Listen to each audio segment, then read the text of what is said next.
Estudio del Pew Research Center mostró que muchas personas que se identifican como cristianos pierden consistencia espiritual con el tiempo.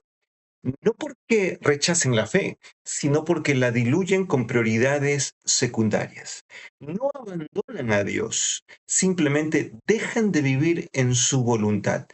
Eso es exactamente el problema que Pablo enfrenta al final de la carta a los colosenses.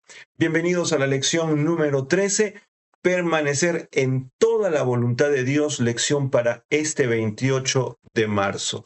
Antes de iniciar nuestro estudio, quiero pedirte que puedas acompañarnos una vez más para orar juntos. Oremos. Querido y amante Señor, te damos gracias por todo el amor y la misericordia que tú nos has mostrado. Gracias, Señor, porque hemos avanzado hasta la lección número 13, hemos venido estudiando tu palabra y gracias porque tú nos has dado luz cada vez. Bendice a las personas que nos acompañan, a aquellas personas que nos escuchan. Ayúdales, Señor, en cada una de sus necesidades más próximas. Ahora, quédate con nosotros una vez más y danos sabiduría para entender tu palabra. En nombre de Jesús, oramos. Amén, Señor.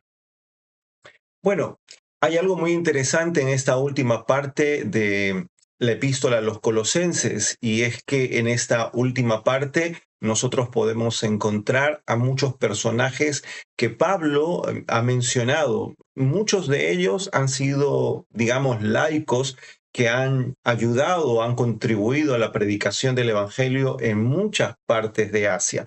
Entre algunos nombres que la lección menciona en estos días está Epafras, está Lucas, Marcos, Onésimo, Tíquico, Justo o Jesús Justo, también conocido así, Aristarco y Demas. Miren, cada uno de ellos es presentado con una característica muy particular. Tanto Epafras como Lucas son presentados como personajes fieles, constantes, y bueno, como resultado ellos permanecen en la fe, avanzan en la fe, siguen en la fe. Luego tenemos a Marcos y Onésimo. Ellos son presentados como personas restauradas. Ustedes recordarán a Juan Marcos, que en algún momento él estaba también con Pablo predicando y después, de un momento a otro, se fue. Pero él es presentado como un hombre restaurado, Onésimo de la misma manera. Y bueno, el resultado es que son personas que van creciendo en la vida cristiana. Después tenemos a Tíquico y tenemos a Jesús Justo, que bueno, parecen en cierta manera personajes invisibles, pero a la misma vez firmes, y que se encargan como resultado de ayudar en el sostenimiento de la obra. Se piensa que ellos son personas que fueron y predicaron, digamos, en algunos otros lugares de Asia cerca a Colosas. Finalmente tenemos a Aristarco, que es considerado como un fiel en toda prueba y una persona que resiste en cada embate que se le presentó. Y por último, uno más está, como acabamos de decir, está Demas, ¿no? Demas es un personaje muy curioso porque es presentado entre todos los que he mencionado como un individuo inestable, como una persona que da como resultados el abandono de la obra de Dios. Entonces, esta última lectura de la epístola a los colosenses nos lleva a reflexionar un poco sobre ellos de manera general. Y bueno, la lección utiliza como base el texto de 1 Tesalonicenses, el capítulo 5, versículo 18.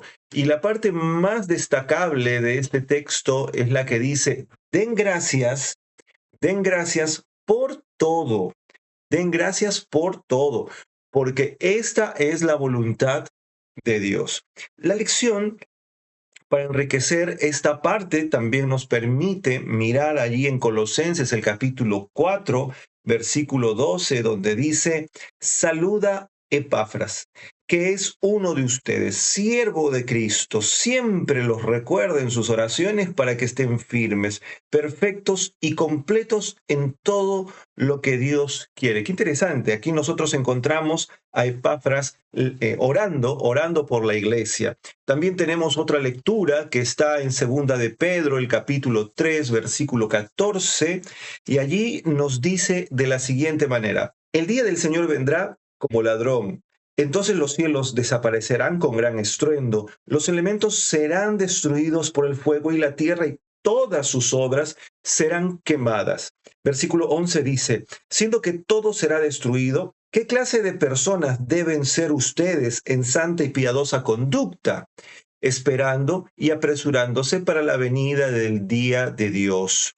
En ese día los cielos serán encendidos y deshechos, y los elementos se fundirán abrasados por el fuego. Versículo 13. Pero según su promesa, esperamos nuevo cielo y nueva tierra donde mora la justicia. Y finalmente el versículo 14. Por eso, amados, ya que esperan estas cosas, procuren con diligencia ser hallados en paz con Él, sin mancha ni reprensión. Bueno, finalmente tenemos un texto adicional, un texto muy conocido por muchos de nosotros que se encuentra en Apocalipsis, el capítulo 3, versículo 17, hasta el versículo 21. Y dice el texto de la siguiente manera: tú dices, yo soy rico, estoy enriquecido y nada necesito, y no conoces que eres un cuitado y miserable, pobre, ciego y desnudo. Por tanto, te aconsejo que compres de mí oro afinado en fuego, para que seas rico, vestimentas blancas para cubrir la vergüenza de tu desnudez, y colirio para ungir tus ojos y que puedas ver. El verso 19 dice: yo reprendo y disciplino a todos los que amo, sé pues celoso y arrepiéntete. Verso 20: yo estoy a la puerta y llamo, y si alguno oye mi voz y abre la puerta, entraré a su casa, cenaré con él y él conmigo. Verso 21 dice así: al que venza, le daré que se siente conmigo en mi trono, así como yo he vencido y me he sentado con mi Padre en su trono. Estos versículos que acabamos de leer nos presentan una serie de verdades principales. Una primera verdad es que la voluntad de Dios no es mística, es una verdad visible, no es una verdad subjetiva, es una verdad innegable. Den gracias en todo. Recordemos la oración de Epafras. Den gracias en todo. ¿Eso qué quiere decir? Eso no es teoría, es una postura diaria. Usted tiene que agradecer a Dios por todas las cosas que Él ha hecho por usted, por el aire que usted logra respirar, por el hecho de abrir sus ojos cada mañana, por el hecho de poder tener las fuerzas suficientes para salir a trabajar, incluso también por el hecho de tener un trabajo, no importa cuál sea, usted tiene allí una bendición también. Entonces, la lectura de la Biblia nos dice que una de las cosas, una verdad principal, innegable, es que la voluntad de Dios no es mística, es visible y debemos aprender a dar gracias en todo a Dios. Un segundo aspecto o una segunda verdad es que nosotros debemos aprender a permanecer en Dios, y esto requiere firmeza intencional. ¿Cómo es eso? El texto que acabamos de leer nos muestra a Epafras cómo ora para que estén firmes, perfectos y completos. ¿Eso qué quiere decir? Nadie permanece por accidente o por casualidad. El éxito en la vida cristiana no depende del azar. El éxito en la experiencia y la vida cristiana, en el crecimiento de las personas espiritualmente, se debe a que usted permanece por propia decisión, por propia voluntad. Usted busca estar asociado a Dios. Una tercera verdad es: el mayor peligro no es caer, es desviarse lentamente. Y aquí los textos que nosotros hemos leído nos dicen que hay un personaje, ¿verdad? El personaje que leímos hace un momento, entre la lista de laicos que ayudaron a Pablo a la predicación, encontramos a Demás. Bueno, él, que se dice de él, abandonó por amar más al mundo. No fue No fue un colapso, ojo con eso, no fue un colapso, fue una desviación progresiva, fue una desviación premeditada. Él fue pensando en esto de manera sistemática. Cuando nosotros leemos el testimonio de Timoteo, encontramos allí que además terminó yéndose de este grupo porque él amó más al mundo. Ahora, entremos a una de las partes que, digamos, vendría a ser el corazón de nuestra lección, que habla acerca de la transformación de cada uno de nosotros. Permanecer en la voluntad de Dios involucra que ésta transforme algunas áreas de nuestra vida.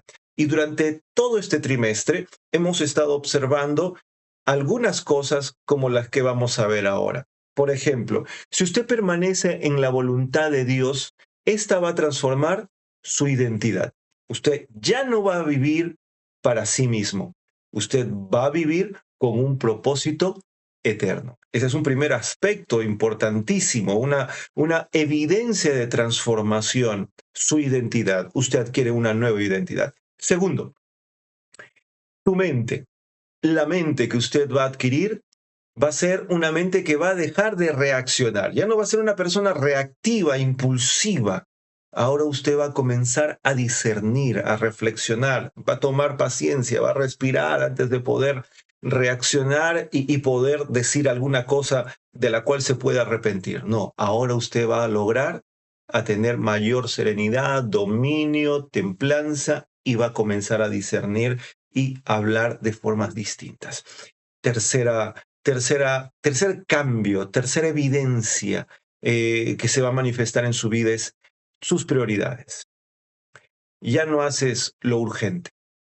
A veces vivimos muy apurados en este mundo. Ahora vas a hacer lo importante y lo importante nos enseña a tomarnos tiempo, a tomarnos el tiempo para lo que es verdaderamente importante. Cuando usted hace las cosas de manera urgente es porque ya está sin más tiempo, ¿ok? Sin más tiempo. Tiene que hacerlo para ayer, como dicen muchos, ¿no? Tiene que hacerlo para ayer. Hoy en día las personas necesitan calma, necesitan tomarse un respiro, necesitan hacer una pausa. Y usted necesita pensar en aquellas cosas no que son urgentes, necesita pensar en aquellas cosas que le van a edificar de manera permanente, que le van a ayudar a crecer de manera constante, aquellas cosas que van a ser importantes para su vida. Cuarto aspecto, cuarta evidencia de transformación, tus relaciones. ¿Cómo te relacionas con tu entorno? ¿Cuáles son tus relaciones dentro de tu círculo familiar? ¿Cómo son tus relaciones dentro de el círculo de amigos, ahí en la zona donde vives, en el barrio, en la calle donde vives? ¿Cómo es? Esto va a cambiar. ¿Cómo son tus relaciones con tus hijos? Esto va a cambiar. ¿Cómo son tus relaciones en el trabajo? Esto debe cambiar. Tú tienes que ser el mismo en casa, el mismo en la calle, el mismo en el trabajo, el mismo en la iglesia. Y toda esta forma de ser tuya tiene que ser genuina, no una pantomima. ¿Ok? Pasas entonces de competir, pasas ahora de compararte, pasas ahora a edificar, pasas a actuar como el equipo de Pablo, como aquellos laicos que acompañaban a Pablo y quieres contribuir. ¿Ok? Y tus relaciones van a buscar eso, van a buscar compartir la verdad a otras personas, van a buscar ayudar y edificar a otras personas, vas a tener ganas de querer compartir el amor de Dios para con otras personas. Miren, existen ejemplos reales, muchas veces tristes, que nosotros lastimosamente es posible que estemos viendo en la iglesia. Puede ser que usted o tal vez yo estemos pretendiendo servir en la iglesia.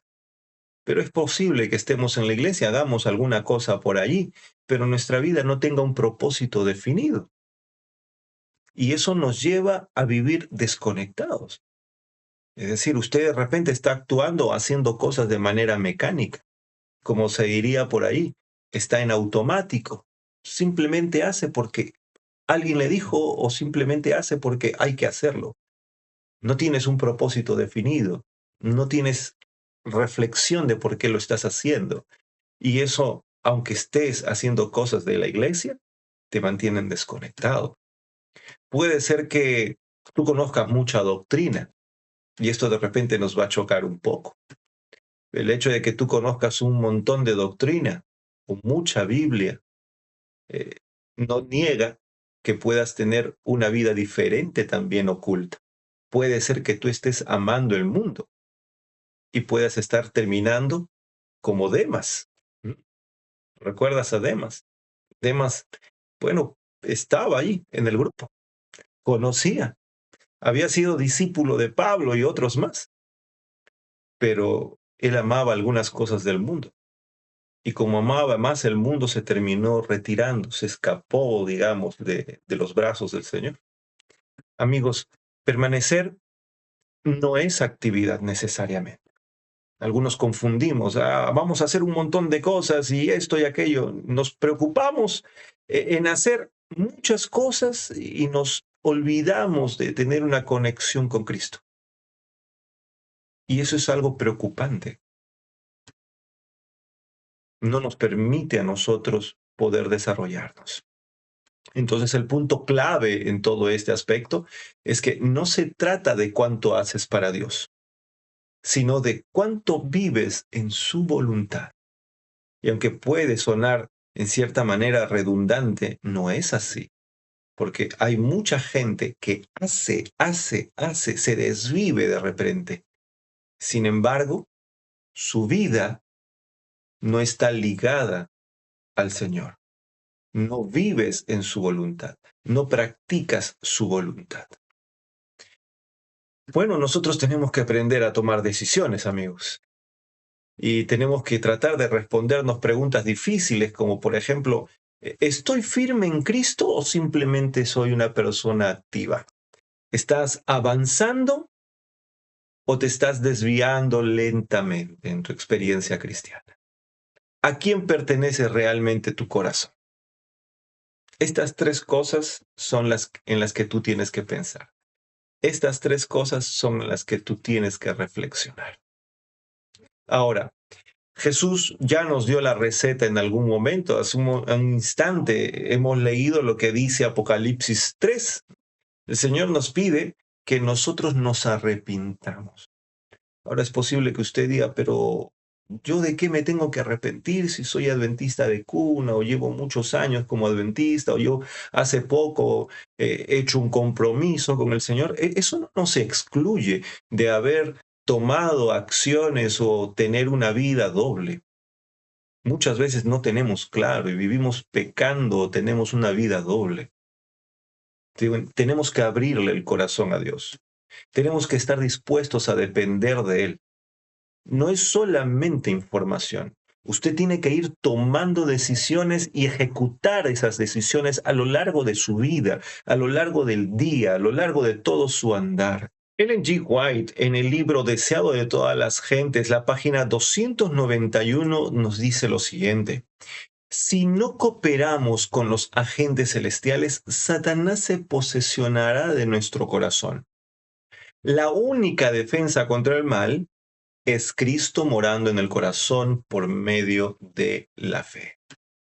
Bueno, esto resume prácticamente toda la lección. O Cristo gobierna tu vida, o algo más terminará gobernando tu vida. Para esta semana, el desafío entonces sería, identifica una área donde no estás en la voluntad de Dios. ¿Ok? Una área. Identifica un área. 2. Ora especialmente por esa área cada día. Y 3. Toma una acción concreta diaria respecto a aquello que tú vienes orando. Que tu obediencia sea real, no sea formal esa obediencia, que tu obediencia tenga una intención clara, sea evidenciable, que tú mismo te puedas sentir satisfecho y feliz por las decisiones que vas tomando. Recuerda que permanecer no es sentir, es decidir. Antes de terminar, déjenme darles las gracias por haber estado con nosotros durante estas 13 jornadas y Dios nos dé fuerzas para seguir avanzando. Así como hemos iniciado, queremos también terminar orando. Acompáñenme, por favor, con su oración. Querido y amante Señor, queremos darte gracias por todo el amor y la misericordia que tú nos has mostrado. Queremos pedirte, Señor, que tú nos des firmeza, fortaleza, que nos hagas cristianos, Señor, estables, que nos permita, Señor, caminar con fuerza para encontrarnos contigo cuando tú vengas por segunda vez. Cuida a cada una de las personas que están con nosotros. Bendícelas grandemente, aquellas personas que nos escuchan. Te lo pedimos en nombre de Jesús. Amén. Amigos, un gusto ha sido estar con ustedes en esta lección número 13. Recuerden que siempre el problema no es que no conozcas la voluntad de Dios, es que muchas veces eliges no permanecer en ella. Dios les bendiga, cuídense mucho, nos vemos en la siguiente lección.